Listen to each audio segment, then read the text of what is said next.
Hello, everybody. I'm Alec. And I'm Ty. And welcome to Moto-Mecca Monday.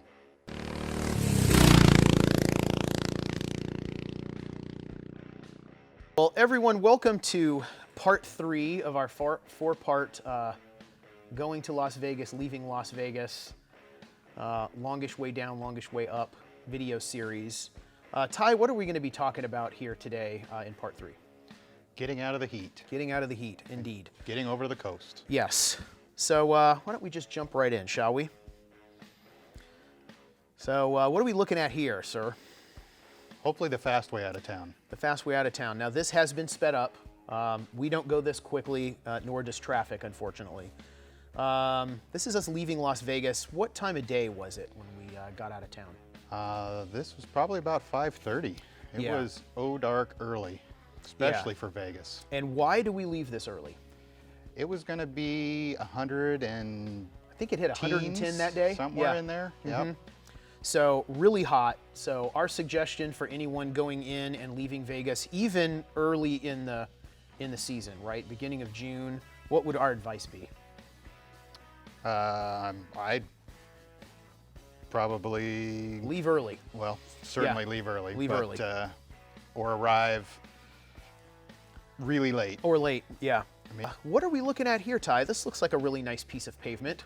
well, it's amazing what is right on the edge of the desert. Yeah.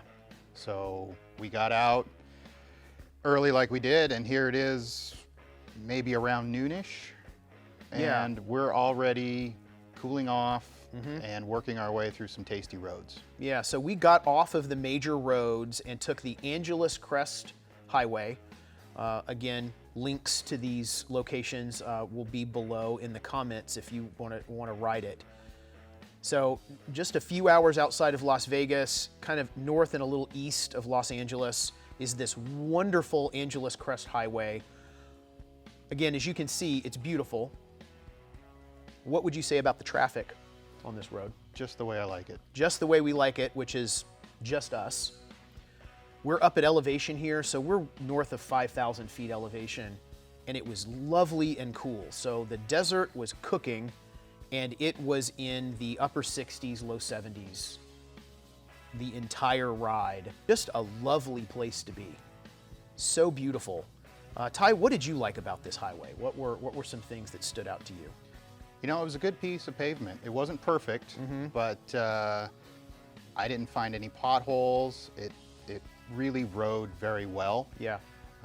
You were able to put it down in the corners, you know, without being fearful of hitting Right. gravel or, you know, catching some cross traffic, or, you know, it was pretty reliable. So if you like motorcycles and you do find yourself in the greater Los Angeles area, you might want to go check these folks out. Ty, where did we go to go look at some super neat motorcycle stuff? This was the Peterson Museum. The Peterson Museum.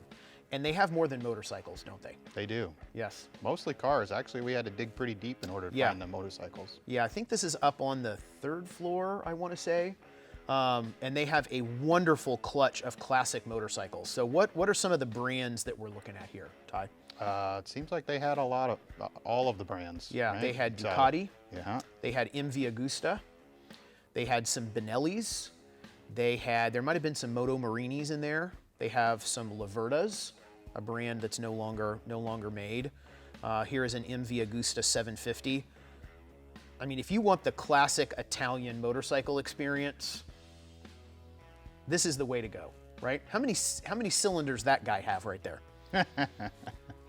One. We're counting the one. One. Right? The old bevel drive Ducati, again, with the only gauge that really matters.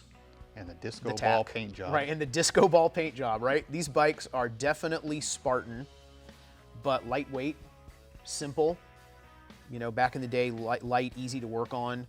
Here we have an early Bimota, a company that three Italian motorcycle magnates started this business and took drivetrains from other manufacturers and then put a proper, you know, they would upgrade the suspension, their own frame, lighten it up, make them race ready. The Bimotos are really cool motorcycles, but they'll always have someone else's drivetrain in them. In that case, that was a Suzuki. They've used Ducati, Harley Aramaki, Kawasaki, of course, who now owns 49% of them. And if you want even more motorcycles, if that wasn't enough, and you find yourself in the Santa Monica area, where might you want to drop in? Oh, look at the shameless plug. We got a little merch when we were there. The folks at Iconic Motorbikes. They have a ton of followers on Instagram, a ton of followers on Facebook. Many people out in YouTube land might already be familiar with them. But my goodness, this is a shot of what it looks like inside their warehouse. It was fabulous. It was fabulous. Fabulous is probably not even a big enough word. It was mind-boggling. So we're looking at a Bimota, speaking of Bimota, SB8R. So this is a Suzuki TL1000 drivetrain, 1999, 2000 era. They had 4 or 5 of them with how many miles? None of the No miles. miles. Brand new. Moto Campo for our shorter viewers. I think what's cool about that is you can just pick it up and sling it around like a backpack and take that anywhere. The Ducati and the MV Agusta Senna editions right next to each other. Don't see that a lot. Here we have the VR 1000 Harley Cafe bike. Kind of cool. You don't see one of these every day. You don't. The thing with Iconic, one, a huge thank you to the Iconic folks for being so gracious to let us come in and film, and they're just really great guys, and we so much appreciate their hospitality. If it's a bike that matters, they probably have one up for sale. We're getting ready to see the 851 Ducati, a bike I've always wanted. I have the 907IE, I've owned a 900 Super Sport, and they were amazing, but the 851 is the predecessor to the 888, the 916. This is a Superbike Championship winning platform right here that put Ducati back on the race map. That is an amazing motorcycle. Not very forgiving, but just pure Italian track action. Wow. And what do we have here, Ty? Oh, this is the prize bike right here. Yeah, this is the MV Agusta Brutale Rush Edition. Not a lot of these out there. They happen to have one. They might have had a couple, but there was one right up front. We got to check it out, and oh my, that is one hell of a motorcycle. Didn't get to ride it. We did not get to ride it. It's loud turned off, this thing. Yes, it's beautiful. It just looks fast. It's gorgeous. It is absolutely gorgeous. The SC Project exhaust. Oh my goodness. It's worth the trip down to Santa Monica just to look at that bike. And they had racing tracksuits from famous riders up on the walls and autographed. Again, they have all kinds of cool merch you can get. We got hats and shirts and stickers, and they were just really, really super people. We just sort of dropped in out of the blue, and they could not have been nicer, but just unbelievable stuff they have in there. If you're a motorcycle rider, you're going to want to walk out of there with like 8 bikes. And Ty, what are we looking at right here? Little action from the road. Glad to be out of the desert Yep. and onto some of the nicest highway in the West.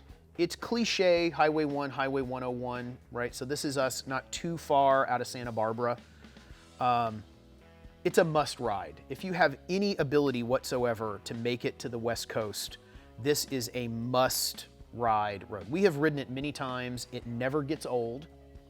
Now, if you're in a hurry, is this the best way to get out of the LA area? This is not the road for you. This is not the road for you. It's the beautiful road. It's not the fast road. For people who have not ridden Highway 1, Highway 101, what are maybe some things they might want to know before they embark upon a trip up and down the coast? Well, you better bring your all-weather gear because Yeah. the weather changes at a moment's notice. It does. It'll be cooking hot in the LA Basin area, cooking hot over by the I-5, and it'll be in the 50s by the coast. And as you can see, there's a lot of cloud cover. So chance of rain, fog, mist. Always year-round. So here's your argument for all-weather gear, right? 2 hours before this, we were in LA area, we were in Ventura, we're cooking, it's hot, it's sunny. Oh, you know, take all the gear off. Hour and a half later, zipping up the zippers, putting on layers. So Highway 1, Highway 101, really any time of year, you know, the weather can take very dramatic turns. But what's the payoff, Ty? It's worth it. It's worth it. It's beautiful. The roads are in pretty good condition, considering. Yep. There's parts of it that just don't seem like there should be a road there. And something else for people to know that are going to ride the 101 and the 1, it's very remote.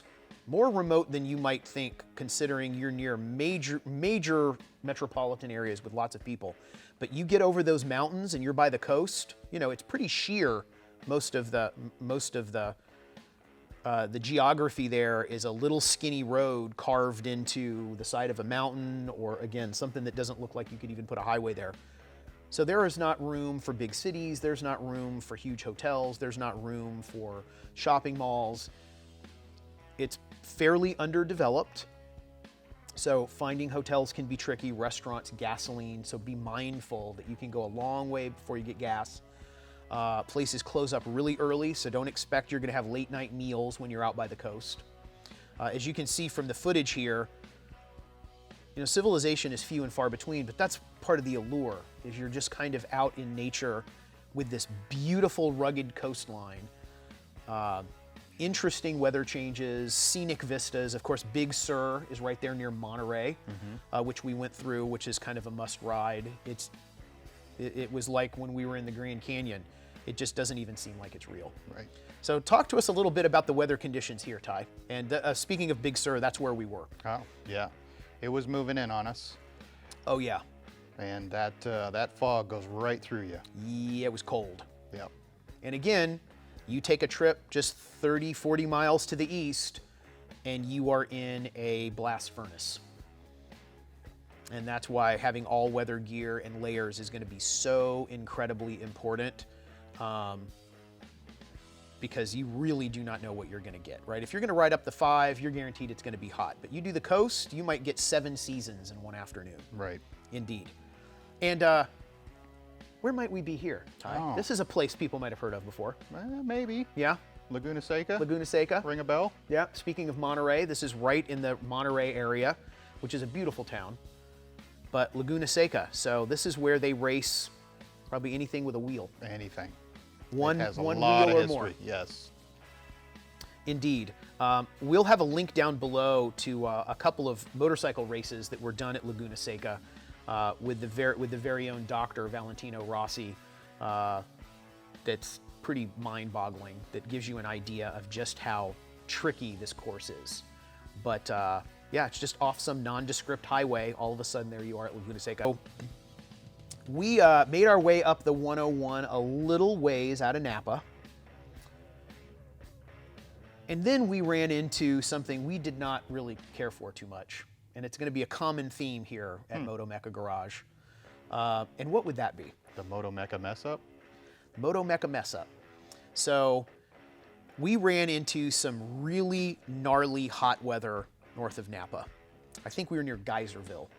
And we eventually said, Uncle, we do not want to be cooked. It was like 95-degree air temperature. So coming off the hot pavement, 100 and something degrees. Stop and go. Stop and go, not fun. So we pulled over to the side of the road, consulted our handy-dandy maps. We want to get back over to the coast. We looked at the weather on the coast, and you know, it was like 95 degrees in Geyserville and upper 50s out on the coast. And we said, we will take that. Yes, please. We are done with the over. We're going to take the under. And we found a road that would connect us. Now, again, it's very mountainous in between the 5, the 101, and the coast. There are not a lot of roads that connect them. So you just don't get to hang a left and go to the coast just anywhere because, again, it is undeveloped California country. But we found this road, Skaggs Springs Road. And so, Ty, what were your impressions about this road? Well, at first it wasn't bad. Yeah. It was proper, Right. painted, paved. Yes. And then it kind of took on a way of its own. It did. There was lots of pavement, really pretty. Again, altitude, nice. It started to cool off a little up to elevation. But then it started to get a little sketchy. And then it started to get a little sketchy. And by little sketchy, there were like body outlines painted on the road. Yeah. And then the road turned into more of, what would you call it? Sidewalk? More of a sidewalk, yeah, kind of like a black asphalt sidewalk. It dropped off on one side Yeah, to nothing. to really nothing. And so we thought for a minute that maybe a unicycle would be a good choice. You know, is this road going to eventually dwindle away to nothing? And it did get really narrow. Like maybe you get one car through there at a time. So when you're about halfway through this road, you know, be mindful. As folks can see, there was not a lot of road left. Now, on our first episode in this 4-part series, we talked about things that you might want to take with you because you were in a really remote place. So we needed to get in touch with some of our friends while we were out on the coast. What did we find out about cell coverage? Zero. You can't even rely on going places that have free Wi-Fi. I mean, we're talking little mom and pop hotels and motels, little mom and pop art stores. There's no Best Westerns, and so there's not a Starbucks you're going to pop into and use their Wi-Fi. No. So how did we get in touch with our friends when we needed to ping them when we were out on the coast? Well, this is when we used our satellite Yes. devices. So you recently purchased a Spot, and I have a Garmin InReach. Yeah, so if you haven't checked out the first video in this series, there'll be a link below in the description. We talk about those devices, and they were a lifesaver out on the coast. Again, you get real late in the day, a lot of places close up. When we were in Hualala, there was like one restaurant open. The stores were closed. It was only 7-something in the evening, and there was like a pizza place that was open. So don't plan on there being anybody, particularly at this part of the season. A lot of places are still closed in June. Season hasn't started, the motels are all closed, the restaurants are closed. It's a ghost town. So if you think you're gonna borrow a phone or you can pop on the internet, that's not gonna be a reality. So we used your Garmin InReach to send text messages to our friends to tell them, you know, that we were out of cell phone coverage. Anywhere you can get satellite service, you can use these devices. So for safety reasons and for people just knowing where you are, it could be hours that you're out of coverage. Having one of those very inexpensive GPS trackers that let you text or email and receive a text, receive an email, and check in, I would say as a lifesaver. Thank you everybody for spending some time with us today. We know you have a lot of choices where you spend your time on the internet, and we greatly appreciate you spending some time with us. If you like this video, smash the like button. If you really like this video, smash the subscribe button. And don't forget to also hit that notification bell so that you're notified when new Moto-Mecca Monday videos drop. We look forward to seeing you on our next Moto-Mecca Monday. Thanks so much. Thanks for watching. Welcome to Moto-Mecca Monday. I'm Ty. And I'm Alec. And I already screwed it up.